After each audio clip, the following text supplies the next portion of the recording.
부처님의 말씀. 삶과 죽음은 하나의 흐름이다. 죽음을 두려워하지 말라. 그리고 삶에 지나치게 집착하지도 말라.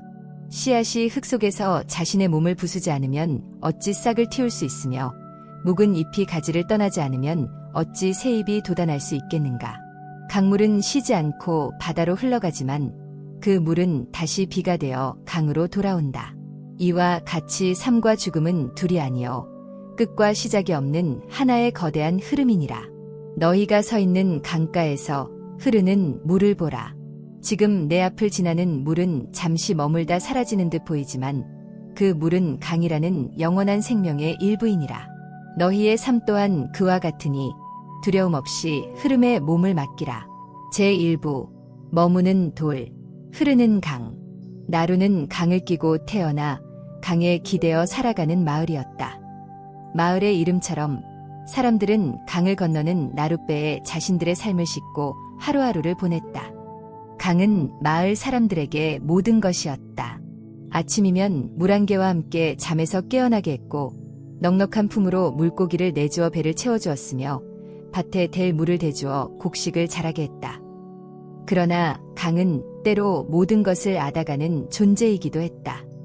성난 황소처럼 검붉은 흙탕물을 쏟아내며 집과 밭을 삼켜버렸고 무심한 얼굴로 사람의 목숨을 거두어가기도 했다. 그리하여 나루 마을 사람들의 마음속에는 강에 대한 감사와 경애 그리고 두려움이 한데 뒤섞여 강의 물결처럼 늘 일렁이고 있었다. 그들은 태어날 때 강물로 몸을 씻었고 죽어서는 한 줌의 재가 되어 다시 강의 일부로 돌아갔다. 그것이 그들이 아는 세상의 순리였다. 이 나루 마을에 이든이라는 젊은이가 살았다. 그는 석공이었다. 그러나 보통의 석공과는 조금 달랐다. 그는 집을 짓거나 다리를 놓는 데 쓰이는 돌을 다루지 않았다. 그는 오직 죽은 자의 이름을 새기는 비석만을 만들었다. 마을 사람들은 그를 망자의 이름을 새기는 자라 불렀다. 이든의 작업장은 마을의 가장 구석진 곳, 강물이 잘 보이지 않는 작은 언덕 위에 있었다. 그의 작업장에는 언제나 서늘한 돌가루 냄새와 정을 쪼는 날카로운 소리만이 가득했다. 그는 유달리 깔끔하고 고요한 것을 좋아했다. 작업장 바닥에는 돌가루 하나 없이 깨끗했고 크고 작은 정과 망치들은 마치 군인처럼 한치의 오차도 없이 나란히 정돈되어 있었다. 그는 돌을 다루는 사람이었지만 그의 삶은 돌처럼 단단하고 변함없기를 바라는 열망으로 가득 차 있었다. 그의 가장 큰 두려움은 죽음이었다. 죽은 자의 이름을 새기는 일을 업으로 삼고 있으면서도 그는 그 누구보다 죽음을 병적으로 무서워했다. 그에게 죽음은 자연스러운 순리가 아니라 삶이라는 완벽한 형태를 파괴하는 끔찍한 실패이자 모든 것의 끝이었다. 그는 장례식에 가지 않았고 병든 사람을 문병하는 일도 없었다. 누군가 주거비석을 주문하러 오면 그는 절대 손님을 작업장 안으로 들이지 않았다. 죽음의 기운이 자신의 정돈된 세계를 오염시킬까 두려웠기 때문이다. 그는 작업장 문 앞에 작은 탁자를 내어놓고 거기서 죽은 이의 이름과 생물년월일이 적힌 종이만을 건네받았다. 그가 비석에 이름을 새기는 과정은 하나의 처절한 의식과도 같았다. 그는 먼저 차가운 강물에 손을 오랫동안 담가 자신의 온기를 지웠다. 그리고는 깨끗한 무명천으로 얼굴의 절반을 가렸다. 죽음의 냄새가 자신의 숨결 속으로 들어오는 것을 막기 위함이었다. 그는 돌 위에 먹줄을 긋고 한 글자 이름을 새겨나갔다. 탕, 탕, 탕. 규칙적인 정소리가 울려 퍼질 때마다 그는 마치 죽음이라는 거대한 어둠에 맞서 싸우는 전사라도 된 양온 신경을 곤두세웠다. 그는 이름 한 글자에 수백, 수천 번의 정지를 가했다. 단순히 글자를 새기는 것이 아니었다. 그는 돌이라는 영원한 물질 속에 죽은 자의 존재를 붙잡아 매어 망각이라는 더 큰 죽음으로부터 그를 지켜내려 했었다. 그의 비석은 그래서 유달리 글자가 깊고 선명했다. 마치 돌의 살 속 깊이 뿌리 내린 것처럼. 하지만 일이 끝나면 그는 깊은 허무와 공포에 시달렸다. 아무리 깊게 이름을 새겨도 그것은 결국 죽은 자의 흔적일 뿐 살아있는 생명이 아니었다. 그는 비석을 완성할 때마다 자신의 수명이 조금씩 깎여나가는 듯한 기분에 사로잡혔다. 그는 뜨거운 물로 온몸을 씻어내고 작업복을 모조리 태워버렸다. 죽음의 흔적을 지우기 위한 필사적인 몸부림이었다. 그리고는 며칠 동안 작업장 문을 걸어 잠그고 아무도 만나지 않았다. 그의 마음은 늘 팽팽하게 당겨진 활시위 같았다. 삶에 대한 집착이 강하면 강할수록 죽음에 대한 공포는 그 그림자처럼 더욱 짙어졌다. 그런 이든에게 단 한 명의 친구가 있었다. 그녀의 이름은 미루였다. 미루는 이든과 정반대의 사람이었다. 그녀는 강에서 태어나 강에서 사는 것을 두려워하지 않는 강 그 자체를 닮은 여자였다.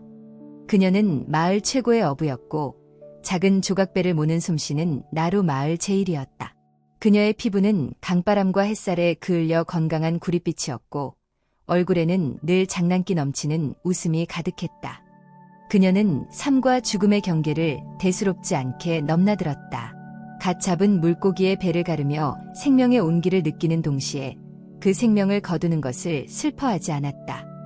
이놈은 우리 뱃속으로 들어가서 우리를 살게 해줄 테니 좋은 곳으로 가는 게지. 그녀는 그렇게 말하며 씩 웃곤 했다. 미루는 이든의 유일한 창문이었다.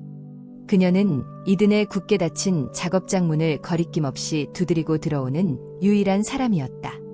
그녀는 팔딱거리는 물고기를 들고 와서는 이든, 이것 봐. 오늘 강이 나한테 준 선물이야. 하고 소리치며 그의 정돈된 세계를 어지럽혔다. 이든은 질색하면서도 그녀를 내쫓지는 못했다. 그녀의 생명력 넘치는 모습이 죽음의 그림자에 잠식되어가는 자신을 잠시나마 환한 곳으로 끌어내주는 것 같았기 때문이다. 넌 무섭지도 않니? 그렇게 매일 강에 나가는 게 어느 날 이든이 물었다. 미루는 커다란 눈을 동그랗게 뜨고 되물었다. 무섭다니. 뭐가? 강은 우리 엄마 같은 건데. 밥도 주고 놀아도 주고 가끔 화내면서 해초리를 들 때도 있지만 결국엔 다시 우리를 품어주잖아. 하지만 사람을 죽이기도 하잖아. 이든의 목소리가 기어들어갔다. 미루는 잠시 강 쪽을 바라보았다. 그녀의 표정이 잠시 진지해졌다. 죽는 게 아니야. 돌아가는 거지.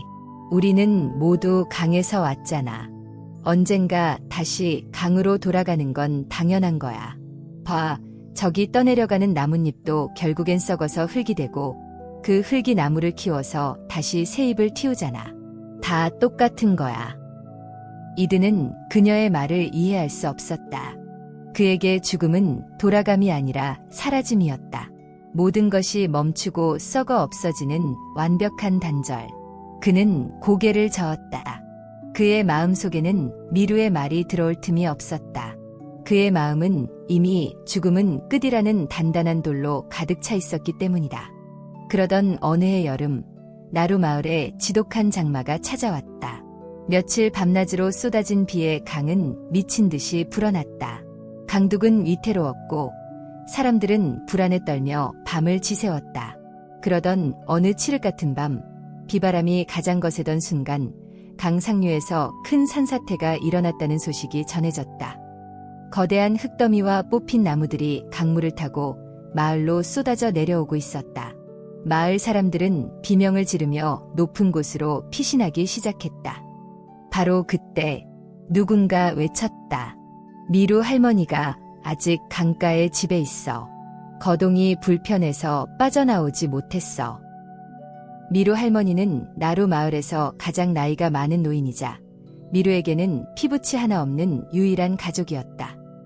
그 말을 들은 미루는 한치의 망설임도 없이 자신의 작은 조각배가 매여 있는 강가로 달려갔다. 사람들이 위험하다며 그녀를 말렸지만 그녀는 듣지 않았다. 미루야, 안 돼. 저길 봐. 강이 집어삼킬 기세야. 이든이 창백한 얼굴로 그녀의 팔을 붙잡았다. 그는 홍수의 공포보다 미루가 죽음의 영역으로 뛰어드는 것 자체가 더 두려웠다. 미루는 이든의 손을 뿌리치며 그의 눈을 똑바로 쳐다보았다. 그녀의 눈빛은 흔들림이 없었다. 나한테는 할머니가 강이고 세상이야. 내가 가야 해. 그녀는 그 말을 남기고 밧줄을 풀었다. 그녀의 작은 배는 성난 파도 속으로 용감하게 뛰어드는 한 마리 물새처럼 순식간에 어둠과 빗줄기 속으로 사라졌다. 그 후로 미루는 돌아오지 않았다. 다음 날 아침, 거짓말처럼 비가 그치고 해가 떴다. 강은 언제 그랬냐는 듯이 다시 잔잔한 얼굴을 하고 있었지만 마을은 온통 상처투성이었다. 강가의 집들은 대부분 부서지거나 흔적도 없이 사라져 있었다. 미루의 집도, 미루 할머니의 집도 마찬가지였다. 사람들은 며칠 동안 강가를 따라 미루와 할머니의 흔적을 찾아 헤맸지만 부서진 조각배의 파편 몇 개만을 발견했을 뿐이었다. 마을 사람들은 미루와 할머니가 강으로 돌아갔다고 말했다. 그들은 슬퍼했지만 원망하지는 않았다. 그것이 강의 뜻이고 나로 마을 사람들의 운명이라고 받아들였다. 그러나 이드는 그럴 수 없었다. 그의 세계는 완전히 무너져 내렸다. 그에게 미루의 죽음은 돌아감이 아니라 완벽한 소멸이었다. 그토록 생명력 넘치던 존재가, 그 웃음과 목소리가, 그 따뜻한 온기가 이제 이 세상 어디에도 없다는 사실을 그는 견딜 수가 없었다. 그의 마음은 거대한 얼음덩이처럼 차갑게 얼어붙었다. 그는 작업장에 틀어박혀 누구도 만나지 않았다. 며칠 후 마을 촌장이 이든을 찾아왔다. 그의 손에는 작은 종이 조각이 들려 있었다. 이든, 자네에게 맡길 일이 있네. 미루와 미루 할머니의 비석을 세워주어야겠네. 비록 시신은 찾지 못했지만 그들이 우리와 함께했다는 흔적은 남겨야지. 그들이 좋아했던 강가 언덕에 나란히 세워줄 생각이네. 이드는 아무 말 없이 촌장을 노려보았다. 그의 눈에는 핏발이 서 있었다. 그가 평생 해온 일이 망자의 이름을 새기는 일이었지만 미루의 이름을 새기는 것은 상상조차 할 수 없었다. 그것은 미루의 죽음을 자신의 손으로 확인하고 인정하는 행위였기 때문이다. 못합니다.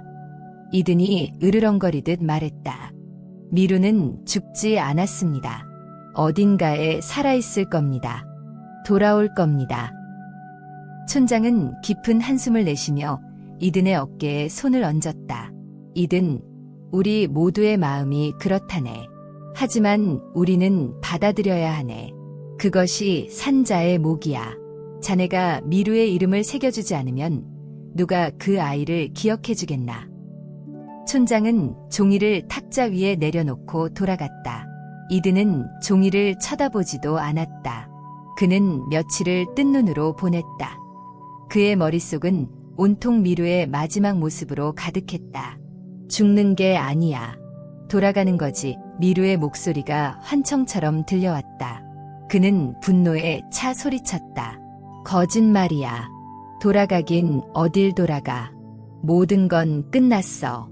사라졌다고. 그의 삶에 대한 집착은 이제 미루의 죽음을 부정하는 형태로 나타났다. 그는 미루가 살아있다고 믿어야만 자신도 죽음의 공포로부터 안전할 수 있다고 생각했다. 그의 작업장은 더 이상 정돈되어 있지 않았다.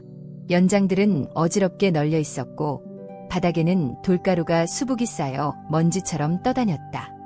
그의 내면이 무너지자 그의 외부 세계도 함께 허물어지고 있었다.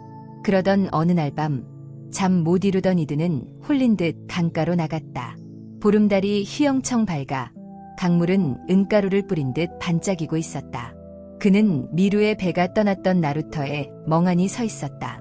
바로 그때 그의 등 뒤에서 나지막한 목소리가 들려왔다. 강이 참 고요하지. 돌아보니 마을에서 가장 지혜롭다고 알려진 노파, 노마님이 서 있었다. 노마님은 촌장보다도 나이가 많았고 나루 마을의 모든 탄생과 죽음을 지켜본 산증인이었다. 이든은 대답하지 않았다. 노마님은 이든의 옆에 서서 강물을 바라보며 말을 이었다. 저 강물을 보게나. 지금 자네 눈앞을 흐르는 저 물은 어제 자네가 보았던 그 물이 아닐세. 그리고 내일이면 또 다른 물이 이 자리를 흐르겠지. 물방울 하나하나는 태어나고 사라지기를 반복하지만 강 그 자체는 영원히 흐르지. 미루도 저 강물과 같은 아이였어. 미루는 죽었습니다. 이든이 차갑게 말했다. 죽었지. 그리고 다시 태어났지. 노마님이 담담하게 말했다. 자네는 저 강물이 어디서 온다고 생각하는가? 저 멀리 깊은 산속 작은 옹달샘에서 시작되지. 그 물이 모여 실개천이 되고 시냇물이 되고 마침내 이 거대한 강을 이루는 걸세. 그리고 이 강물은 흘러 결국 어디로 가겠나? 저 넓은 바다로 가지. 그럼 그걸로 끝인가? 노마님은 하늘을 가리켰다. 아니지. 바닷물은 햇볕을 받아 수증기가 되어 하늘로 오르고 구름이 되고 다시 비가 되어 온 땅을 적신다네. 그 빗물이 다시 모여 옹달샘을 채우고 강이 되어 흐르지. 시작도 끝도 없는 거라네. 그저 모습과 이름만 바뀔 뿐 물의 생명은 영원히 흐르는 게야. 그녀는 다시 이든을 바라보았다. 그녀의 깊은 눈은 마치 강바닥의 조약돌까지 꿰뚫어 보는 듯했다. 미루는 강물처럼 살다가 바다로 돌아간 걸세. 이제 그 아이는 저 구름 속에도 있고 내일 내릴 비 속에도 있고 자네가 마시는 우물물 속에도 있을 게야. 그리고 언젠가 저 강 어딘가에서 새로운 생명으로 다시 퐁 하고 솟아나겠지. 그것이 순리라네. 자네가 그토록 붙잡으려는 삶과 그토록 두려워하는 죽음은 본디 둘이 아니라 강의 이쪽 편과 저쪽 편처럼 하나의 흐름이라네. 노마님의 말은 이든의 굳게 닫힌 마음에 작은 파문을 일으켰다. 여전히 이해할 수는 없었지만 그의 마음속 단단한 돌에 아주 미세한 균열이 가는 듯한 느낌이었다. 그는 평생 죽음을 끝이라고만 생각했지 흐름의 일부라고는 단 한 번도 상상해 본 적이 없었다. 노마님은 더 이상 아무 말도 하지 않고 왔을 때처럼 조용히 어둠 속으로 사라졌다. 이든은 홀로 남아 밤새도록 강물을 바라보았다. 그는 노마님의 말처럼 지금 흐르는 물과 잠시 후 흐를 물이 다르다는 것을 눈으로 확인했다. 하지만 그 모든 다른 물들이 모여 하나의 강을 이루고 있다는 사실도 부정할 수 없었다. 그의 머릿속은 혼란으로 가득 찼다. 다음 날 아침, 이든은 비틀거리며 작업장으로 돌아왔다. 그는 탁자 위에 놓여있던 종이를 집어들었다. 그 위에는 김미루라는 이름 3글자와 그녀의 할머니 이름이 나란히 적혀 있었다. 그는 그 이름을 한참 동안 들여다보았다. 여전히 가슴이 찢어질 듯 아팠지만 이전과는 다른 감정이 싹트고 있었다. 그것은 분노나 부정이 아닌 깊이를 알 수 없는 거대한 질문이었다. 정말로 삶과 죽음은 하나의 흐름인가? 미루는 정말로 사라진 것이 아니라 다른 모습으로 흐르고 있는 것인가? 그는 답을 알 수 없었다. 하지만 답을 찾아야만 했다. 이대로는 단 하루도 더 살아갈 수 없을 것 같았다. 이든은 작업장에서 가장 크고 단단한 돌을 골랐다. 그리고는 평생 처음으로 손을 씻지도 얼굴을 가리지도 않고 정을 잡았다. 그는 미루의 이름을 새기기 시작했다. 1번, 2번, 정을 내리칠 때마다 미루와의 추억이 파편처럼 떠올랐다. 그녀의 웃음소리, 그녀의 장난기 어린 표정, 돌아가는 거야라고 말하던 그녀의 목소리, 눈물이 뺨을 타고 흘러내려 돌 위에 떨어졌다. 그의 눈물은 돌가루와 뒤섞여 진흙처럼 되었다. 그는 며칠에 걸쳐 비석을 완성했다. 그것은 그가 만든 비석 중에 가장 아름다웠지만 동시에 가장 불완전한 비석이었다. 글자 주변에는 그의 눈물 자국이 얼룩져 있었고 몇몇 핵은 슬픔에 떨리는 손 때문에 비뚤어져 있었다. 하지만 이든은 그것을 고치지 않았다. 그 불완전함이야말로 미루를 향한 자신의 마음 그 자체라고 생각했다. 비석을 마을 사람들이 원하는 강가 언덕에 세우던 날, 이든은 처음으로 장례의식에 참여했다. 그는 비석 앞에 서서 강을 바라보았다. 강은 아무 일도 없었다는 듯이 유유히 흐르고 있었다. 그는 이제 그 강물이 예전처럼 보이지 않았다.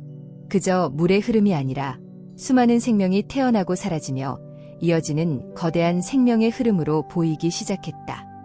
그는 문득 결심했다. 이 좁은 나루 마을에 머물러서는 이 강가에 서서 바라보는 것만으로는 결코 답을 찾을 수 없으리라는 것을 깨달았다. 그는 노마님이 말한 그 흐름을 직접 따라가 보아야만 했다.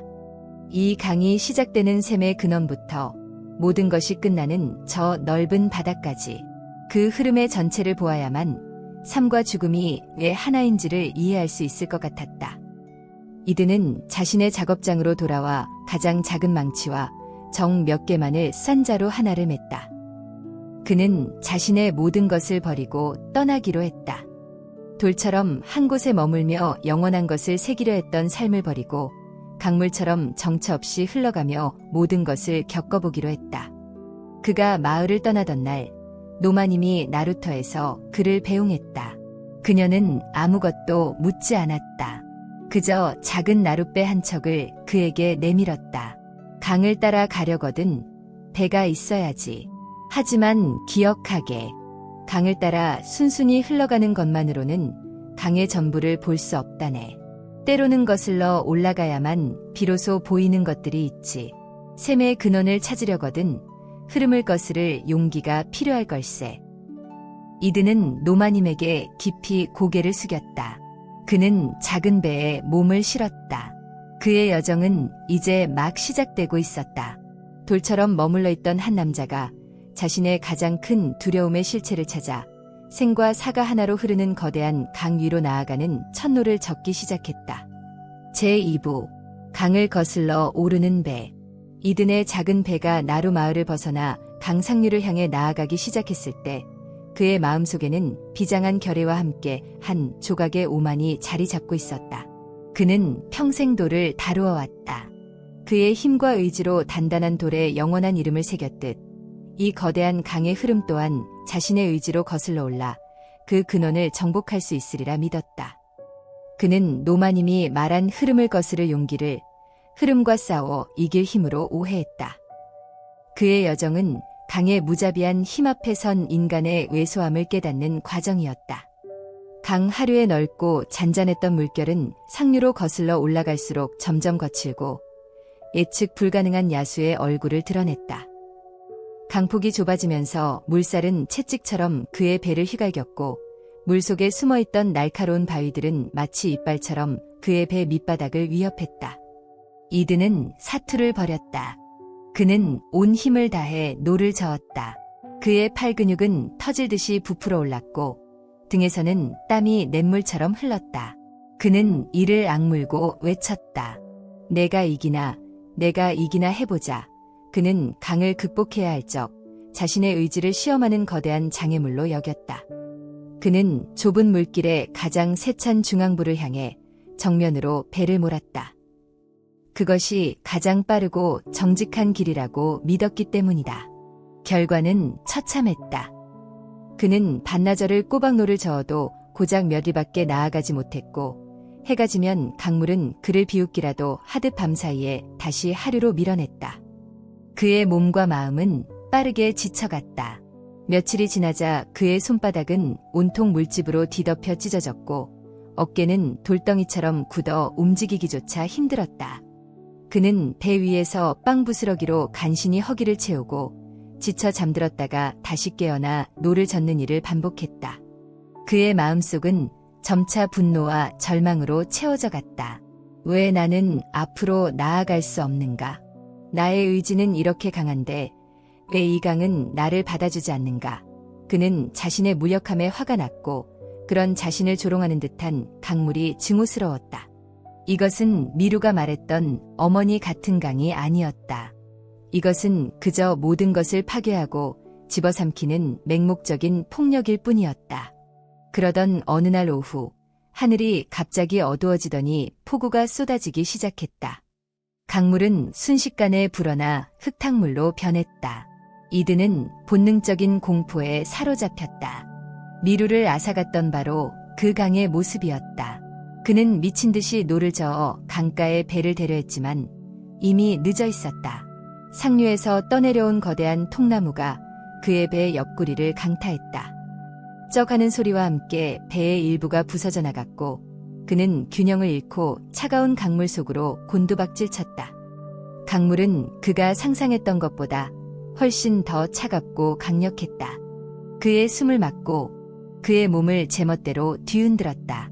그는 살기 위해 발버둥 쳤지만 강이라는 거대한 힘 앞에서 그의 의지는 한낱 나뭇잎처럼 무력했다. 그의 눈앞으로 미루의 마지막 모습이 스쳐 지나갔다. 아, 이렇게 죽는구나. 이것이 끝이구나. 그의 의식이 흐려지기 시작할 때 무언가 그의 몸을 강하게 잡아채는 것이 느껴졌다. 그리고 그는 모든 것을 잃어버렸다. 이든이 다시 눈을 떴을 때 그의 코끝을 찌른 것은 비릿한 물고기 냄새와 눅눅한 흙냄새였다. 그는 낡은 초가집의 딱딱한 토방 위에 누워 있었다. 온몸이 쑤시고 아팠지만 살아있었다. 그가 몸을 일으키자 등불 아래에서 묵묵히 찢어진 그물을 깁고 있던 한 노인이 그를 돌아보았다. 노인은 깡마른 체구의 얼굴은 강바람에 깊게 팬 주름으로 가득했지만 그의 눈빛은 맑은 강물처럼 고요하고 깊었다. 정신이 드는가? 강가에 떠내려온 것을 내가 건졌네. 노인이 무뚝뚝하게 말했다. 강을 거슬러 오르던 배가 자네 배였나 보군. 강심장을 정면으로 들이받는 멍청이가 있길래 곧저승 구경하겠다 싶었지. 노인의 직설적인 말에 이드는 얼굴이 화끈거렸다. 그는 자신의 오만함이 얼마나 어리석었는지를 깨달았다. 그는 힘겹게 몸을 일으켜 노인에게 고개를 숙였다. 구해주셔서 감사합니다. 저는 이든이라고 합니다. 나는 기백이라 하네. 이 강가에서 평생 나룻배로 사람들을 건네주는 뱃사공이지. 기백 노인은 다시 그물을 깁기 시작했다. 그의 손놀림은 느렸지만 막힘이 없었다. 이든은 자신의 부서진 배가 생각나 조심스럽게 물었다. 혹시 제 배는? 기백 노인은 턱짓으로 바깥을 가리켰다. 저기 있네. 반쯤은 박살났지만 용케 떠내려오긴 했더군. 손재주가 좀 있다면 고칠 수는 있을 게야. 다음 날부터 이든은 기백 노인의 허름한 초가집에 머물며 배를 수리하기 시작했다. 그는 본래 석공이었기에 손재주가 좋았다. 하지만 나무를 다루는 것은 돌을 다루는 것과는 전혀 달랐다. 돌은 그의 의지대로 깨지고 깎여나갔지만 나무는 저마다의 결이 있어 그 결을 따라 다루지 않으면 쉽게 부러지거나 쪼개졌다.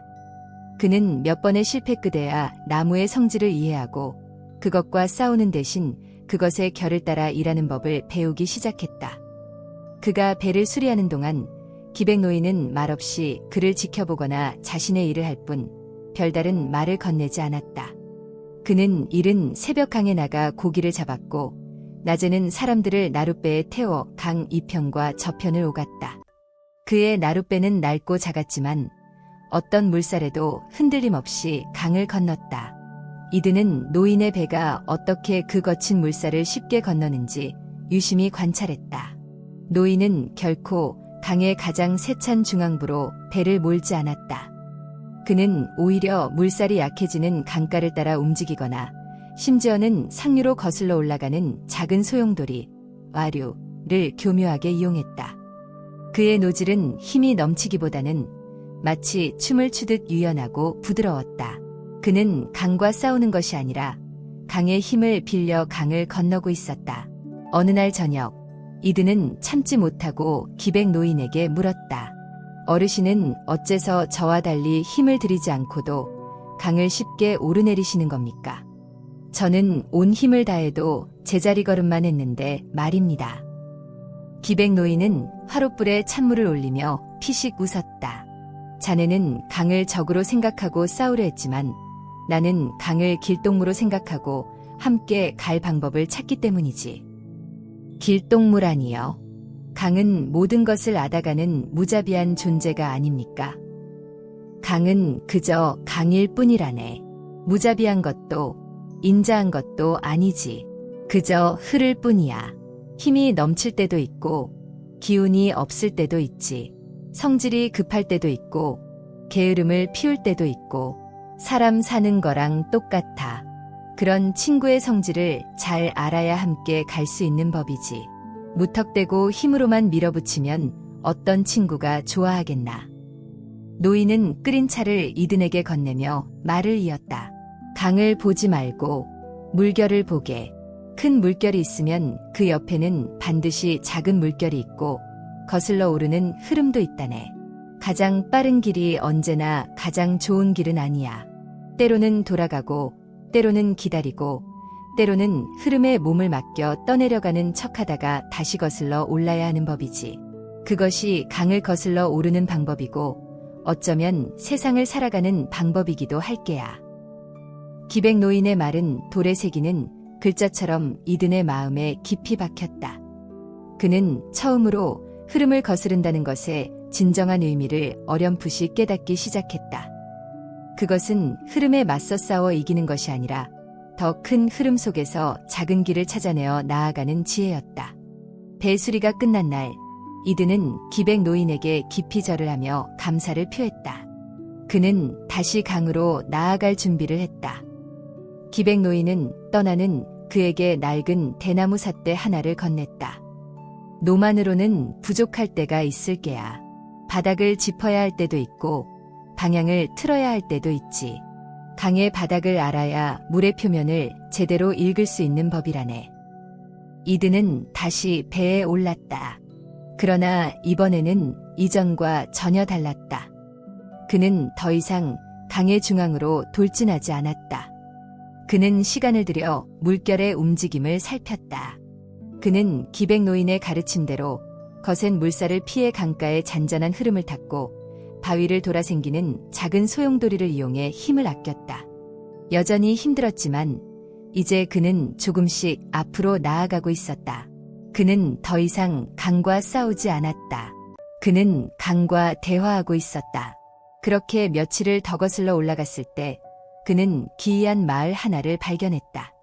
강가에 자리한 그 마을은 온통 거대한 돌벽으로 둘러싸여 있었다. 마치 요새와도 같은 그 벽은 강의 범람을 막기 위해 쌓은 거대한 제방이었다. 마을의 이름은 안절리였다. 이든은 호기심에 이끌려 마을로 들어갔다. 마을은 그가 평생 추구했던 완벽한 질서 그 자체였다. 길은 바둑판처럼 반듯했고 집들은 모두 똑같은 모양으로 정렬되어 있었다. 사람들의 표정은 무뚝뚝했지만 그들의 눈빛에는 자신들이 이룬 안전에 대한 강한 자부심이 서려 있었다. 마을 안쪽의 강은 제방에 가로막혀 거대한 호수처럼 변해 있었다. 물은 조금도 흐르지 않고 고여 있었다. 표면은 거울처럼 잔잔했지만 그 아래를 들여다본 이든은 소스라치게 놀랐다. 물 속에는 아무런 생명체도 살고 있지 않았다. 물고기도 수초도 없었다. 물은 썩어가고 있었고 역한 냄새가 희미하게 풍겨왔다. 한 노인이 이든에게 다가와 자랑스럽게 말했다. 보다시피 우리 마을은 강의 위협으로부터 완벽하게 안전하다네. 우리는 더 이상 홍수를 두려워하지 않고 변덕스러운 강의 눈치를 볼 필요도 없지. 우리는 우리의 힘으로 강을 정복했네. 이든은 물었다. 하지만 물이 썩어가고 있습니다. 물고기도 살지 않고요. 노인의 얼굴이 굳어졌다. 약간의 희생은 감수해야지. 안전보다 더 중요한 가치가 어디 있겠나. 흐르는 것은 위험한 것이야. 변하는 것은 예측할 수 없는 것이고 우리는 영원히 변치 않는 안전을 택했을 뿐이네. 이든은 그 마을에서 자신이 그토록 집착했던 삶의 방식을 보았다. 죽음과 변화를 두려워한 나머지 삶의 흐름을 완전히 막아버린 채 돌벽 안에 스스로를 가두어버린 모습. 그들은 안전을 얻었지만 생명력을 잃었다. 그 고여있는 썩은 물은 죽음이 두려워 아무것도 하지 못하고 자신의 작업장에 틀어박혀 있던 과거의 자신과 똑같았다. 살아있지만 죽은 것이나 다름없는 상태. 그 순간 이든은 미루가 왜 그토록 흐르는 강을 사랑했는지 온몸으로 이해할 수 있었다. 흐른다는 것은 살아있다는 증거였다. 때로는 위험하고 고통스러울지라도 그 변화와 움직임 속에 생명이 깃드는 것이었다. 흐름을 멈추는 것은 안전이 아니라 또 다른 형태의 죽음일 뿐이었다. 그는 더 이상 마을에 머물고 싶지 않았다. 그 완벽한 질서와 부동의 안전이 숨막히는 감옥처럼 느껴졌다. 그는 서둘러 마을을 빠져나와 자신의 배로 돌아왔다. 그리고는 거대한 돌벽을 뒤로하고 다시 소란스럽고 예측 불가능하지만 힘차게 살아 움직이는 강물 위로 배를 띄웠다. 그의 마음속에서 영원함과 안전이라는 가장 단단했던 믿음의 돌기둥이 무너져 내리고 있었다. 강을 더 거슬러 올라가자 주변의 풍경은 점점 더 태고의 모습을 드러냈다. 인간은 드물어졌고 깎아지른 절벽과 원시림이 강 양편을 호위하듯 서 있었다. 물은 더욱 맑아졌지만 그만큼 더 사나워졌다. 이드는 이제 강의 흐름을 읽는데 제법 익숙해졌지만 여전히 한순간도 긴장을 늦출 수 없었다. 그러던 어느 날 그는 강가에서 기이한 광경을 목격했다. 수백, 수천 마리의 연어떼가 마치 하나의 거대한 생명체처럼 미친 듯이 폭포를 거슬러 오르고 있었다. 수많은 연어가 바위에 부딪혀 상처 입고 지쳐서 물살에 휩쓸려 내려갔다. 새들과 곰들은 강가에서 손쉽게 연어를 사냥했다. 그것은 처절하고 비극적인 광경이었다. 이드는 처음에는 그들의 무모한 몸부림을 이해할 수 없었다. 왜 저토록 힘든 길을 택하는 것일까? 왜 안전한 하류에 머물지 않고 죽음이 기다리는 저 폭포를 향해 나아가는 것일까? 그는 그들의 모습에서 강을 거슬러 오르는 자신의 모습을 보았다. 그는 며칠 동안 그 자리에 머물며 연어떼를 관찰했다. 그리고 마침내 몇몇 연어가 기적처럼 폭포를 뛰어넘어 상류로 나아가는 것을 보았다. 그는 그 연어들을 따라 조심스럽게 배를 몰았다. 연어들이 향하는 곳은 폭포 위, 잔잔하고 얕은 자갈밭이었다. 그곳에서 연어들은 마지막 남은 힘을 다해 알을 낳고는 조용히 그 생을 마감했다. 그들의 몸은 서서히 썩어 강물에 녹아들며 곧 태어날 어린 치어들의 첫 양분이 되어주고 있었다. 이드는 거대한 충격에 휩싸였다. 그는 죽음의 현장을 목격했지만 그곳에서 느낀 것은 슬픔이나 공포가 아니었다. 그것은 숭고하고 경이로운 생명의 순환이었다. 연어들에게 죽음은 끝이 아니었다. 그것은 새로운 생명을 탄생시키기 위한 마지막 관문이자 자신을 희생하여 다음 세대를 이어가는 위대한 행위였다. 그들은 자신의 시작점이었던 고향으로 돌아와 죽음으로써 다시 생명의 씨앗을 뿌리고 있었다. 돌아가는 거야. 미루의 목소리가 바람처럼 그의 귓가를 스쳐 지나갔다. 그는 이제 그 말의 의미를 조금은 알 것 같았다. 죽음은 사라지는 것이 아니라 다른 형태로 변화하여 흐름을 이어가는 과정이었다. 연어의 죽음은 새로운 연어의 삶으로 이어지고 그 순환이 연어라는 종족의 영원한 생명을 만들어가고 있었다. 그는 강가에 배를 대고 숲으로 들어갔다. 그는 그곳에서 죽음이 어떻게 삶을 키워내는지를 자신의 눈으로 직접 보았다. 쓰러져 썩어가는 거대한 고목 위에서는 수많은 버섯과 이끼가 자라나고 있었고 그 나무의 틈새는 작은 동물들의 안식처가 되어주고 있었다. 썩은 나뭇잎은 흙으로 돌아가 어린 묘목들의 자양분이 되었다. 숲 전체가 거대한 삶과 죽음의 교향곡을 연주하고 있었다. 어느 것 하나 영원히 머무는 것은 없었지만 숲의 생명 그 자체는 영원히 계속되고 있었다. 그날 밤 이드는 자신의 자루에서 망치와 정을 꺼냈다. 그는 강가에서 매끄러운 돌 하나를 주워들었다. 그는 그 위에 글자를 새기지 않았다. 대신 그는 힘차게 폭포를 거슬러 오르는 연어의 모습을 새겼다. 그의 정질은 더 이상 죽음에 저항하는 분노의 몸짓이 아니었다. 그것은 생명의 경이로운 흐름을 찬미하는 기쁨의 노래였다. 그는 밤새도록 돌을 쪼아 살아 움직이는 듯한 연어의 모습을 완성했다. 다음 날 아침, 그는 그 돌을 알을 낳고 죽어가는 연어들의 곁에 조용히 놓아두었다. 그것은 죽은 자를 붙잡아두려는 비석이 아니었다. 그것은 위대한 순환의 일부가 된 모든 존재를 향한 그의 존경과 감사의 표시였다. 그는 처음으로 자신의 손재주를 영원한 것을 만들기 위해서가 아니라 흐르는 것의 아름다움을 기리기 위해 사용했다. 이드는 다시 배에 올랐다. 그의 마음은 이전과 비교할 수 없이 평온하고 가벼워졌다. 그는 더 이상 강의 근원을 정복하려 하지 않았다. 그는 그저 그 흐름의 일부가 되어 그 흐름이 어디에서 시작되는지 보고 싶은 순수한 호기심만이 남아있었다. 그는 이제 강을 두려워하지도 증오하지도 않았다. 그는 강을 존경했다. 삶과 죽음을 하나로 엮어 영원한 생명의 춤을 추는 위대한 스승으로 그의 앞에는 여전히 험난한 여정이 남아있었다. 강의 근원은 아직 아득하게 멀리 있었다. 하지만 그는 더 이상 외롭지 않았다. 강물 속에 녹아든 미루의 영혼이, 기백 노인의 지혜가, 그리고 연어들의 숭고한 희생이 그와 함께 흐르고 있었다. 그는 이제 머무는 돌이 아니었다. 그는 강을 거슬러 오르는 배였고 마침내 강 그 자체가 되어가고 있었다. 제3부 샘의 근원을 만나다. 연어 때의 숭고한 죽음과 탄생을 목격한 후 이든의 여정은 새로운 국면으로 접어들었다. 그는 더 이상 강의 근원을 찾아 헤매는 고독한 순례자가 아니었다.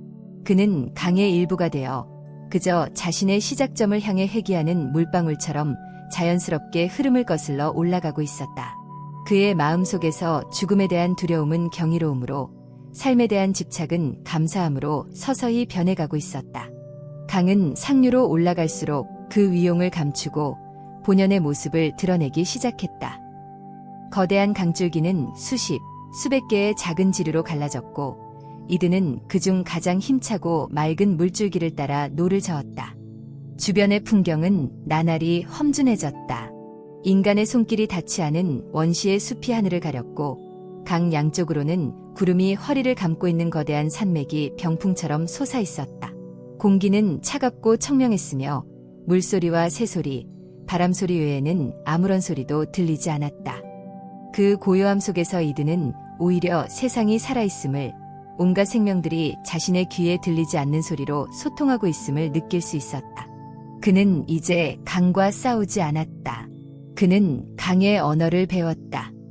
물 표면의 잔주름을 보고 물속의 바위를 읽었고 물결의 색을 보고 깊이를 짐작했으며 물의 냄새를 맡고 다가올 비를 예감했다. 그는 배고프면 물고기를 잡았지만 필요한 만큼만 잡았고 잡은 물고기의 쓸개와 뼈는 다시 강으로 돌려보내며 감사를 표했다. 그는 강의 일부가 되었기에 강에서 무언가를 빼앗는다는 것은 곧 자기 자신에게서 빼앗는 것과 같음을 알았다. 얼마나 더 올라갔을까? 마침내 그의 배가 더 이상 나아갈 수 없는 지점에 이르렀다. 강은 이제 거친 여울과 폭포가 끊임없이 이어지는 좁은 계곡으로 변해 있었다. 그의 작은 배로는 도저히 거슬러 올라갈 수 없었다. 이드는 잠시 망설였다. 이 배는 그가 나루 마을을 떠난 이후 그의 유일한 집이자 안식처였고 그의 여정을 함께한 유일한 동반자였다. 이 배를 버린다는 것은 그의 마지막 남은 안정을 포기하고 완전한 미지의 세계로 맨몸을 던지는 것을 의미했다. 과거의 이든이었다면 이곳에서 절망하고 여정을 포기했을지도 모른다. 그러나 지금 그는 달랐다. 그는 배를 강가의 안전한 곳에 끌어올려 단단히 묶었다. 그리고는 배의 옆구리에 손을 얹고 나지막이 속삭였다. 고마웠다. 너는 여기서 쉬어라. 언젠가 다시 큰 물이 지면 너는 나 없이도 바다로 흘러갈 수 있겠지. 어쩌면 그곳에서 우리는 다른 모습으로 다시 만나게 될지도 모른다. 그는 배 안에 있던 모든 것을 내려놓았다. 그가 나루 마을에서 가져왔던 작은 자루와 몇 개의 연장, 그리고 연어의 모습을 새겼던 돌멩이. 그는 자루에 최소한의 식량과 연장, 그리고 그 돌멩이만을 챙겨 넣었다. 그는 마지막으로 배를 한번 돌아보고는 미련 없이 등을 돌려 계곡을 따라 걷기 시작했다. 배를 버린 순간 그는 놀랍도록 마음이 가벼워지는 것을 느꼈다. 마지막 남은 집착을 내려놓자 온 세상이 그의 집이 되었다.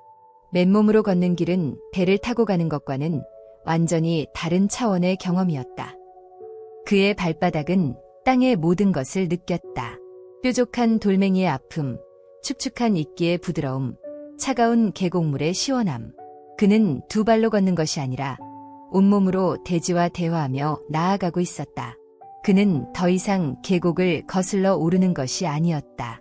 그는 그저 계곡의 일부가 되어 그 안에서 움직이고 있을 뿐이었다.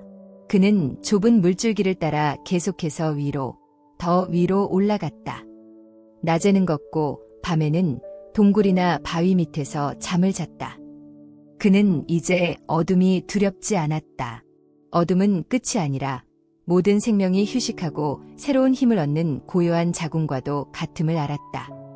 그는 밤하늘의 별들을 보며 저 빛 하나하나가 수억 년의 시간을 여행해 자신의 눈에 닿았다는 사실에 경탄했고, 자신의 짧은 생이 그 영원한 시간의 흐름 속의 한 점으로 참여하고 있다는 사실에 전율했다. 며칠을 더 걸었을까? 그는 계곡의 끝자락, 거대한 산의 중턱에 다다랐다. 물줄기는 이제 거의 보이지 않을 만큼 가늘어져 바위 틈을 따라 실처럼 이어지고 있었다. 바로 그때 그는 인간의 흔적을 발견했다. 길가에 누군가 쌓아놓은 것 같은 작은 돌탑들이 드문드문 보였다. 하지만 그 돌탑들은 보통의 것과는 달랐다. 그것은 소원을 빌기 위해 쌓은 탑이 아니라 마치 그 자리에 원래 있었던 것처럼 자연의 일부처럼 보였다. 어떤 돌탑은 이끼가 두껍게 끼어 있었고, 어떤 돌탑의 틈새에서는 작은 들꽃이 피어나 있었다. 그것은 자연의 흐름을 거스르지 않고 그 흐름 속에서 조용히 자신의 자리를 지키는 존재의 모습이었다. 이드는 홀린 듯 그 돌탑들을 따라갔다. 돌탑들은 그를 산의 더 깊고 높은 곳으로 이끌었다.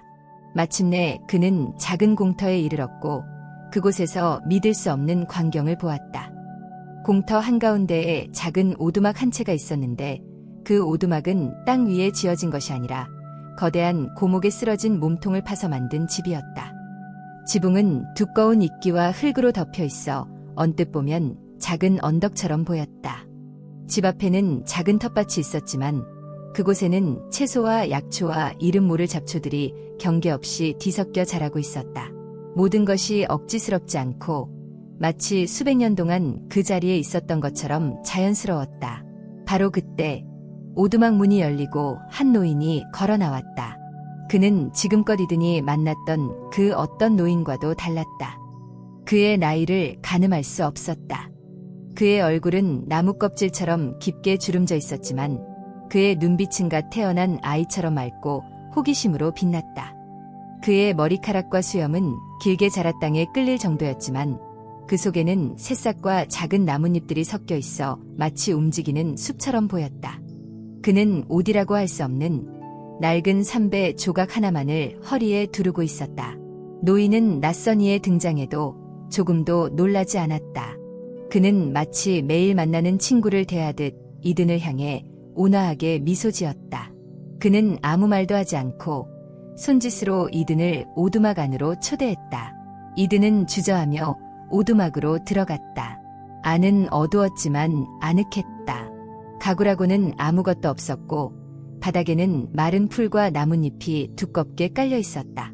방 한가운데에는 작은 화덕이 있었고 그 위에서는 김이 모락모락 나는 찻주전자가 놓여 있었다.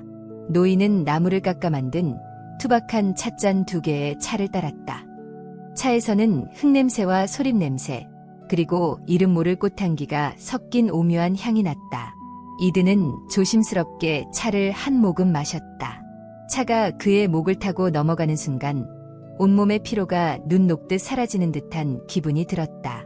마치 숲의 정수를 그대로 마시는 것 같았다. 나는 샘을 지키는 늙은이, 샘직이라 불린다네. 노인이 마침내 입을 열었다. 그의 목소리는 바람이 대숲을 스치는 소리처럼 낮고 부드러웠다. 자네는 이 강줄기를 따라온 첫 손님은 아니지만 가장 멀리서 온 손님인 듯하군. 자네의 눈에는 바다 냄새가 묻어 있어. 이든은 놀라 노인을 쳐다보았다. 그는 자신이 누구인지, 어디서 왔는지 아무 말도 하지 않았다. 저는 이든이라고 합니다. 강의 근원을 찾아왔습니다. 샘지기는 고개를 끄덕였다. 모든 강은 자신의 근원을 찾아 거슬러 오르지. 자네뿐만이 아닐세. 저기 저 연어들도, 하늘의 구름도, 땅속의 씨앗도 모두 자신의 근원을 찾아 평생을 여행한다네. 그리고 마침내 근원에 닿았을 때 그들은 자신이 곧 근원이었음을 깨닫게 되지. 이드는 샘지기의 말을 완전히 이해할 수는 없었지만 그 말 속에 자신이 찾아 헤매던 답의 실마리가 있음을 직감했다. 그는 샘지기에게 자신의 이야기를 털어놓고 싶었지만 어쩐지 그럴 필요가 없다고 느껴졌다.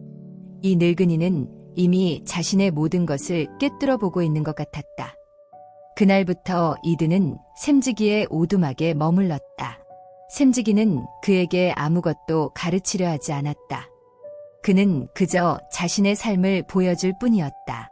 그의 하루는 해와 달의 움직임을 따랐다.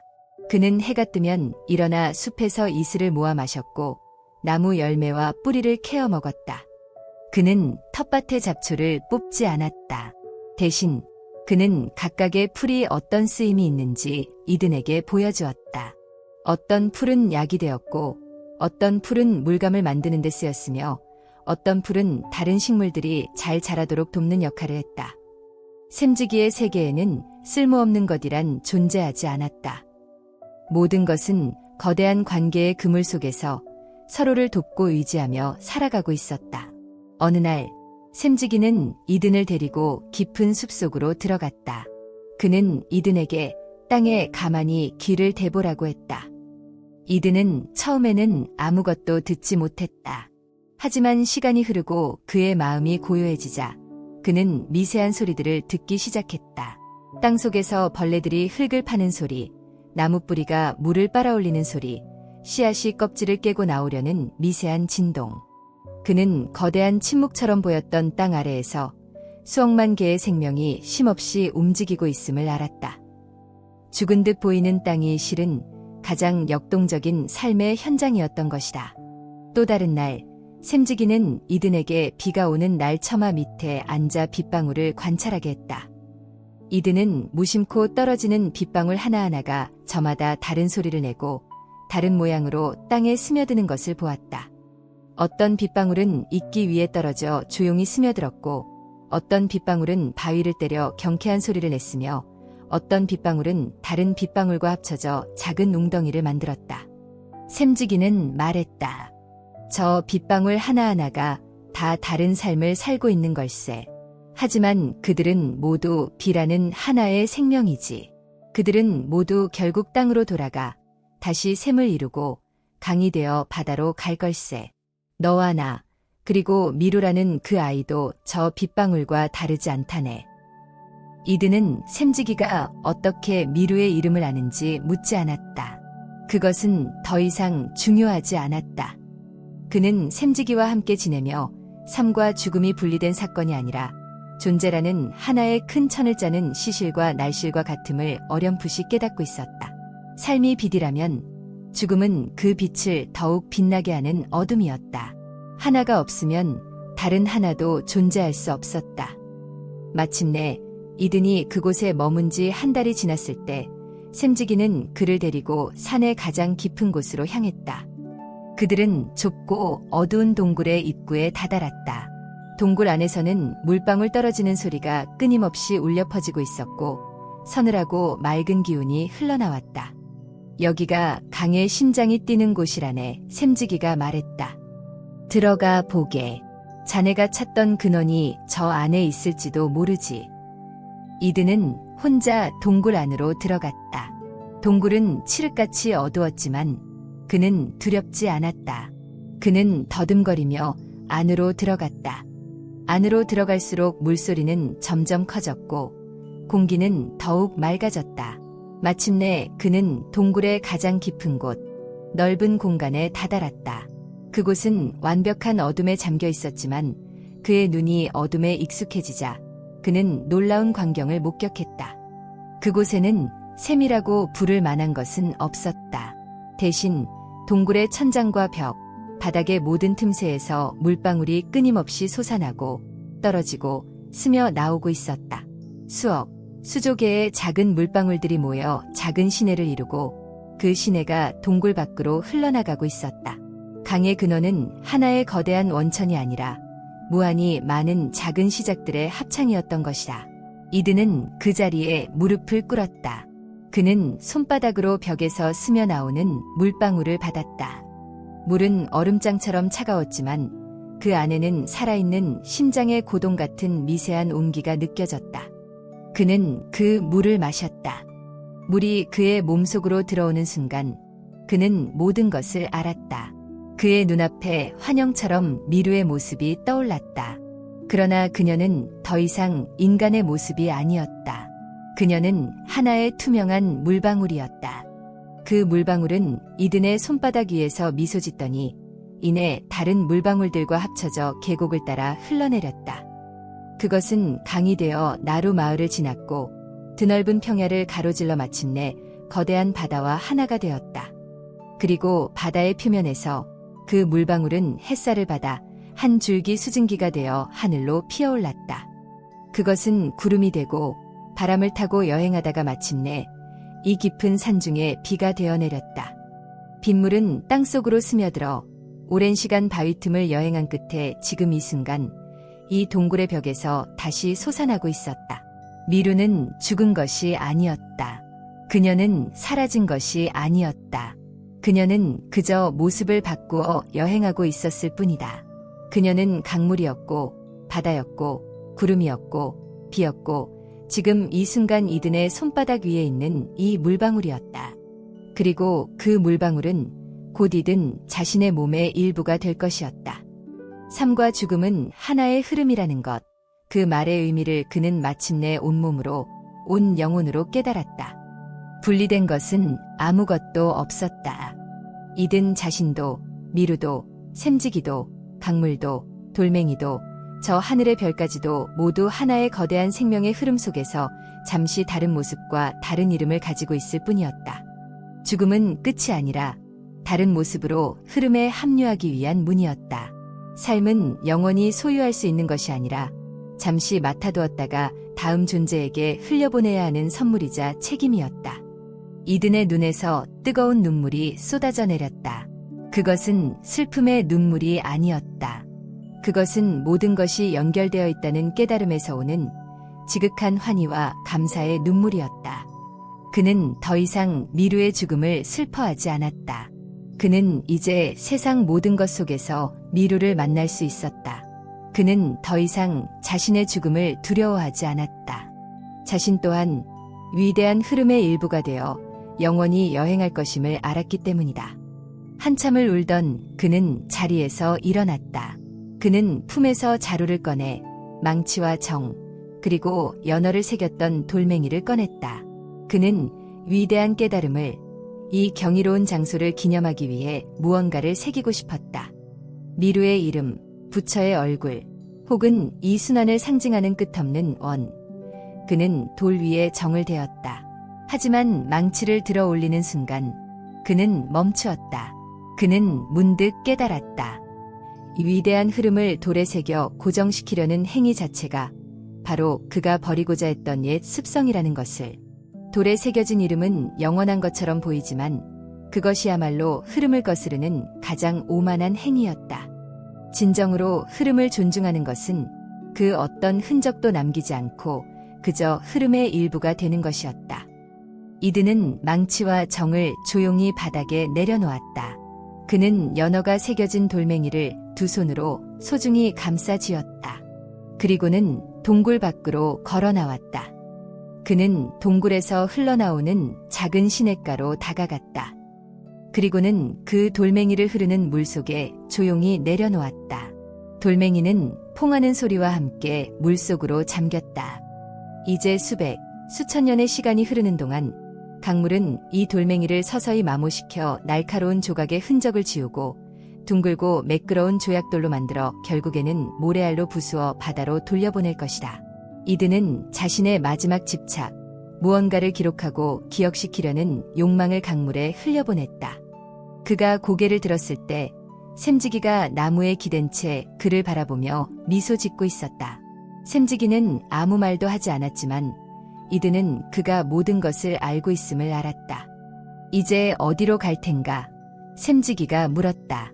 근원을 찾았으니 이곳에 머물 텐가. 이드는 고개를 저었다. 그의 얼굴은 이제껏 본 적 없는 깊은 평화로 가득 차 있었다. 아닙니다. 샘을 떠난 물은 바다로 가야지요. 저는 이제 이 물줄기를 따라 바다로 갈 것입니다. 제가 떠나왔던 곳, 모든 강물이 돌아가는 그곳으로 말입니다. 근원을 찾는 여정은 끝났다. 그러나 그의 진짜 여행은 이제부터 시작이었다. 강의 흐름을 거슬러 올라왔던 것은 답을 찾기 위함이었다. 이제 그는 그 답을 온몸으로 살기 위해 다시 흐름을 따라 세상 속으로 나아가야 했다. 그는 더 이상 죽음을 두려워하는 석공이든이 아니었다. 그는 삶과 죽음이라는 거대한 강의 흐름을 이해하고 그 흐름과 함께 춤추는 자유로운 영혼이었다. 제4부 바다로 돌아온 물방울. 샘의 근원에서 이드는 자신의 마지막 집착을 강물에 흘려보냈다. 연어가 새겨진 돌멩이가 물속으로 사라지는 순간 그의 내면을 올가매던 마지막 사슬, 무언가를 기록하고 영원히 붙잡아 두려는 석공의 욕망이 함께 씻겨 내려갔다. 그는 더 이상 답을 찾는 구도자가 아니었다. 그는 답 그 자체가 되어 이제 그 답을 살아내기 위해 세상으로 돌아가야 했다. 샘지기와의 작별은 소박했다. 어떤 가르침이나 당부의 말도 없었다. 두 사람은 그저 오두막 앞 온갖 풀들이 어우러져 자라는 바가에 마주서서 서로의 눈을 바라볼 뿐이었다. 샘지기의 눈은 숲의 모든 것을 담고 있었고 이든의 눈은 강의 모든 흐름을 품고 있었다. 그들은 다른 존재였지만 같은 생명의 언어로 이야기하고 있었다. 이든은 말없이 허리를 굽혀 깊은 절을 올리고 등을 돌려 그가 올라왔던 길을 따라 내려가기 시작했다. 그의 등 뒤로 샘지기의 미소 띤 얼굴이 마치 오래된 나무처럼 그 자리에 서서 그를 배웅하고 있었다. 내려가는 길은 올라가는 길과 전혀 달랐다. 올라갈 때는 모든 것이 도전이고 극복해야 할 장애물이었지만 내려갈 때는 모든 것이 그를 돕는 친구이자 길동무였다. 물줄기는 그의 발걸음을 이끌어주었고 바람은 그의 등 뒤에서 부드럽게 밀어주었으며 나무들은 그늘을 만들어 그의 땀을 식혀주었다. 그는 더 이상 길을 찾으려 애쓰지 않았다. 그저 강의 흐름에 몸을 맡기자 길은 저절로 그의 앞에 나타났다. 그는 며칠 만에 자신이 배를 버려두었던 계곡에 도착했다. 그러나 그는 배에 오르지 않았다. 그는 이제 배가 필요 없었다. 그는 배를 묶어두었던 밧줄을 풀어주었다. 이제 너도 자유롭게 흘러가거라. 배는 잠시 머뭇거리는 듯하더니 이내 물살을 타고 하류를 향해 미끄러져 내려갔다. 이드는 강가에 서서 배가 시야에서 사라질 때까지 지켜보았다. 그것은 또 하나의 작별이었지만 그의 마음은 슬프지 않았다. 모든 것은 언젠가 떠나고 또 다른 모습으로 만나게 될 터였다. 그는 계속해서 강을 따라 걸었다. 강은 내려갈수록 다시 몸집을 불려 넓어지고 깊어졌다. 그는 연어들이 마지막 생명의 불꽃을 태웠던 폭포를 다시 지났다. 그가 도착했을 때는 마침 이른 봄, 폭포 아래 웅덩이에는 수만 마리의 어린 연어치어들이 떼를 지어 유영하고 있었다. 부모 연어들의 썩어가는 몸이 만들어낸 풍부한 영양분을 먹고 자란 새로운 생명들이었다. 이드는 그 작은 생명들의 은빛 비늘에서 지난 가을 폭포를 거슬러 오르던 부모 연어들의 처절하고 숭고한 투쟁을 보았다. 죽음은 결코 끝이 아니었다. 그것은 이토록 눈부신 새로운 시작을 위한 장엄한 서곡이었다. 그는 물가에 앉아 한참 동안 그 작은 생명들의 춤을 바라보다가 조용히 길을 떠났다. 얼마 후 그의 눈에 익숙하지만 낯선 풍경이 들어왔다. 거대한 돌벽으로 둘러싸인 마을, 안절리였다. 그가 마지막으로 보았을 때 마을은 흐름을 멈춘 대가로 죽어가고 있었다. 그는 마을에 가까이 다가가면서 불안감을 느꼈다. 그 고집스러운 사람들이 과연 변했을까? 마을의 모습은 충격적이었다. 그가 보았던 거대한 돌벽의 일부가 보기 흉하게 무너져 있었다. 그리고 그 무너진 틈으로 살아있는 강물이 세차게 흘러들어와 마을 안에 고여있던 썩은 물을 밀어내고 있었다. 마을 안은 온통 진흙탕이었고 몇몇 집들은 부서져 있었다. 언뜻 보기에는 재앙처럼 보였다. 하지만 이드는 그 혼돈 속에서 생명의 기운을 느꼈다. 썩은 물의 역한 냄새 대신 비릿하지만 건강한 강물의 냄새가 났다. 그리고 사람들의 모습이 달라져 있었다. 예전에 그 무표정하고 오만한 얼굴 대신 그들의 얼굴에는 피곤함과 함께 활기가 넘쳤다. 그들은 진흙을 퍼내고 부서진 집을 수리하며 왁자지껄하게 소리치고 있었다. 그 소란스러움은 유랑극단의 그것처럼 살아있는 자들의 활기찬 소음이었다. 한 젊은이가 진흙투성이의 얼굴로 이든을 알아보았다. 당신은 그때 그 나그네 아니시오. 이든은 조용히 고개를 끄덕였다. 젊은이는 환하게 웃으며 그에게 다가왔다. 당신이 떠난 후 우리 마을에 큰일이 있었소. 젊은이들 사이에서 당신의 말이 계속 맴돌았지. 흐르지 않는 물은 썩는다는 그 말이 말이오. 우리는 촌장님과 어른들을 설득하려 했지만 그분들은 듣지 않았소. 그러던 중 마을에 역병이 돌기 시작했지. 고인 물 때문에 생긴 병이었소. 아이들이 시름시름 앓다 죽어나가자 우리는 더 이상 참을 수 없었소. 그래서 어느 날 밤 우리 젊은이들이 힘을 합쳐 저 벽의 일부를 무너뜨린 거요. 젊은이는 무너진 벽을 가리켰다. 처음에는 끔찍했소. 강물이 모든 것을 휩쓸어 버릴 것 같았지. 하지만 보시오. 강물은 썩은 물과 병의 기운을 모두 씻어내고 우리에게 새로운 땅을 주었소. 이제 우리는 다시 밭을 갈 수 있게 되었지. 물론 우리는 이제 예전처럼 완벽하게 안전하지는 않소. 해마다 강의 눈치를 살피며 살아야겠지. 하지만 괜찮소. 우리는 이제 알게 되었소.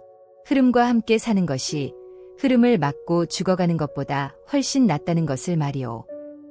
이드는 아무 말 없이 그들의 모습을 바라보았다.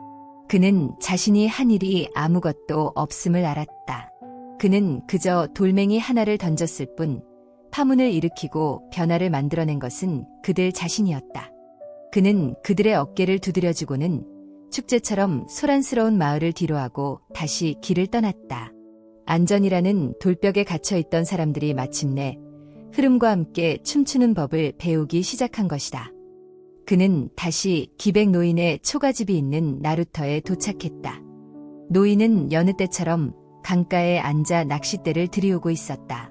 이든이 다가서자 노인은 돌아보지도 않고 말했다. 샘물 맛은 어떻던가? 이든은 노인의 옆에 나란히 앉았다. 제가 매일 마시는 물맛과 다르지 않았습니다. 기백 노인은 그제야 고개를 돌려 이든을 보고는 껄껄 웃었다. 제대로 마시고 왔구먼. 그래, 이제 어디로 가는가? 바다로 가는 길인가? 그렇습니다. 이제 모든 것이 돌아가는 곳으로 가보려 합니다. 바다는 말이 없는 곳이지. 그저 모든 것을 받아줄 뿐이야. 자네가 누구인지 어디서 왔는지 묻지도 않고 그저 품어주지. 하지만 기억하게. 바다에 도착했다고 해서 여행이 끝나는 것은 아닐세. 자네가 샘에서 보았듯이 그것은 또 다른 시작일 뿐이야. 바다는 가장 낮은 곳이지만 동시에 하늘과 가장 가까운 곳이기도 하지. 두 사람은 한참 동안 아무 말 없이 강물을 바라보았다. 더 이상 어떤 질문도 어떤 가르침도 필요하지 않았다. 그들은 서로 다른 삶을 살아왔지만 같은 강의 흐름 속에서 같은 진리를 보고 있었다. 이드는 노인에게 작별 인사를 하고 강 하류를 향해 다시 걷기 시작했다. 마침내 그는 자신이 태어나고 자란 나루 마을의 어귀에 다다랐다. 몇 해 만에 돌아온 고향이었다. 마을의 모습은 크게 변하지 않았지만 모든 것을 바라보는 그의 시선이 변해 있었다. 예전에는 답답하고 좁아 보이기만 하던 골목길이 정겹게 느껴졌고 이웃들의 소소한 다툼 소리마저도 살아있음의 증거처럼 들렸다. 사람들은 그를 알아보았지만 선뜻 다가오지 못했다.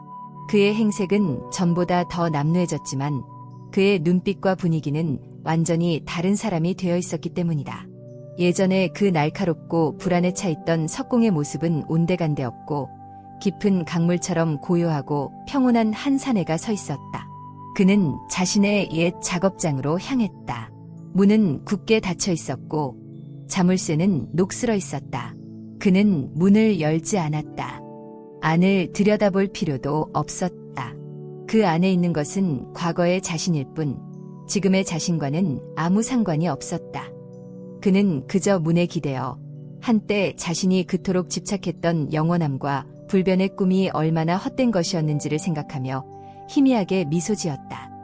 그리고 그는 미루의 비석이 있는 강가 언덕으로 올라갔다. 비석은 그 자리에 그대로 서 있었다. 몇 해의 비바람을 맞은 돌에는 푸른 이끼가 끼어 있었고 그가 슬픔으로 새겼던 김미루라는 이름의 날카로운 핵들은 세월에 조금씩 닳아 부드러워져 있었다. 글자의 틈새에는 작은 풀씨가 뿌리를 내리고 있었다. 과거의 이든이었다면 이끼를 긁어내고 풀씨를 뽑아내며 비석이 훼손되는 것을 슬퍼했을 것이다. 하지만 지금 그는 그 모습 그대로가 너무나 아름답다고 생각했다. 돌에 새겨진 죽은 이름이 살아있는 이끼와 풀을 품고 새로운 생명을 키워내고 있었다. 죽음이 삶을 껴안고 있는 모습이었다. 그는 비석 앞에 주저앉았다. 그는 더 이상 미루의 죽음을 애도하지 않았다. 그는 미루의 삶이 이렇게 다른 형태로 계속되고 있음을 축복했다. 바로 그때 한 젊은 부부가 아이의 손을 잡고 그에게 다가왔다. 아내는 만삭의 몸이었다. 젊은 남편의 얼굴에는 깊은 슬픔이 서려 있었다. 당신이 이든 어르신입니까? 남자가 물었다. 돌아오셨다는 소문을 들었습니다. 제 아버지가 얼마 전 돌아가셨습니다. 강에 나갔다가 그만. 아버지를 위해 비석을 하나 만들어주실 수 있겠습니까? 아버지가 이 세상에 계셨다는 가장 단단하고 영원한 흔적을 남겨드리고 싶습니다. 그것은 이든이 평생 들어왔던 주문이었다. 그리고 그가 가장 잘 할 수 있는 일이었다. 마을 사람들도 숨을 죽이고 이든의 대답을 기다렸다. 그가 다시 정과 망치를 잡고 망자의 이름을 새기는 자로 돌아올 것인지 궁금해했다. 이든은 한참 동안 아무 말 없이 젊은 부부와 그 아내가 품고 있는 새로운 생명과 그들 뒤로 흐르는 강물을 번갈아 바라보았다. 그리고는 천천히 입을 열었다. 비석을 만들어 드리지요. 하지만 돌에 새기는 비석이 아닙니다. 그는 사람들을 데리고 강가로 내려갔다. 그는 젊은 남편에게 강가의 미루나무 가지를 꺾어오게 했고 아내에게는 들판의 꽃을 꺾어오게 했다. 그는 솜씨 좋게 미루나무 가지를 엮어 작은 뗏목을 만들었다. 그리고는 꺾어온 꽃으로 그 뗏목을 아름답게 장식했다. 그는 돌멩이 하나를 주어 죽은 이의 이름을 새기는 대신 강물이 흐르는 모습을 닮은 단순한 나선 문양 하나만을 새겨 뗏목 위에 올려놓았다. 그는 슬픔에 잠긴 아들에게 말했다. 아버님은 강으로 돌아가셨습니다. 그분의 몸은 흙이 되어 이 나무를 키우고 저 꽃을 피울 것입니다. 그분의 삶은 이제 이 강물과 함께 영원히 흐를 것입니다. 그러니 그분의 이름을 차가운 돌에 가두지 마십시오. 대신 그분의 여정을 축복하며 강물에 띄워 보내드립시다. 아버님은 사라지는 것이 아니라 저기 저 아내분의 뱃속에서 곧 태어날 새로운 생명으로 그리고 이 나루 마을을 감싸는 모든 것 속으로 돌아오실 것입니다. 이든은 촛불 하나에 불을 붙여 뗏목 위에 놓고 젊은 남편과 함께 그것을 강물에 조용히 띄웠다. 꽃뗏목은 촛불을 반짝이며 강물을 따라 유유히 흘러갔다. 사람들은 모두 강가에 서서 뗏목이 시야에서 사라질 때까지 지켜보았다. 누구도 울지 않았다. 그들의 마음속에는 슬픔 대신 장엄하고 평화로운 무언가가 강물처럼 차오르고 있었다. 그것은 죽음이 끝이 아니라 또 다른 여행의 시작이라는 것을 받아들이는 첫 순간이었다. 그날 이후 나루 마을에서는 사람이 죽으면 돌에 이름을 새기는 대신 강에 꽃뗏목을 띄워보내는 새로운 장르의 풍습이 생겨났다. 이든은 나루 마을에 더 머물지 않았다. 그의 역할은 끝났음을 알았다. 그는 사람들의 배웅을 받으며 다시 하류를 향해 떠났다. 그의 마지막 목적지, 바다를 향해서 얼마나 더 흘러갔을까? 강의 물맛이 서서히 변하기 시작했다. 짠맛이 섞여 들어왔다. 민물고기와 바닷물고기가 함께 헤엄치는 강어기에 다다른 것이다. 그리고 마침내 그의 눈앞에 모든 것을 집어삼킬 듯한 거대하고 푸른 수평선이 펼쳐졌다. 바다였다. 모든 강물이 돌아오는 곳, 모든 생명이 시작된 곳, 이드는 바닷가에 서서 끝없이 밀려왔다 밀려가는 파도를 바라보았다. 파도는 태어나고 부서져 사라지기를 끊임없이 반복했지만 바다 그 자체는 영원했다. 그는 신발을 벗고 차가운 바닷물에 발을 담갔다. 바닷물이 그의 발을 간지리는 순간 그는 모든 것과 연결되었다. 이 물 한 방울 속에는 수억 년의 시간이, 수조 개의 생명의 기억이 녹아 있었다. 미루의 웃음소리가, 기백 노인의 헛기침이, 연어들의 힘찬 몸짓이, 샘지기의 깊은 눈빛이 모두 그 안에 있었다. 그리고 그 자신의 모습도. 그는 해변에 가만히 앉았다. 따스한 햇살이 그의 젖은 발을 말렸다. 물기는 증발하여 눈에 보이지 않는 수증기가 되어 하늘로 오르고 있었다. 그는 눈을 감았다. 그는 이제 자신이 하나의 물방울임을 알았다. 샘에서 태어나 강을 따라 여행하고 마침내 바다로 돌아온 물방울. 그리고 이제 다시 햇빛의 부름을 받아 하늘로 올라가 구름이 되고 비가 되어 어딘가 이름 모를 땅에 새로운 생명을 적실 준비를 하고 있는 물방울. 삶과 죽음은 하나의 흐름이라는 것.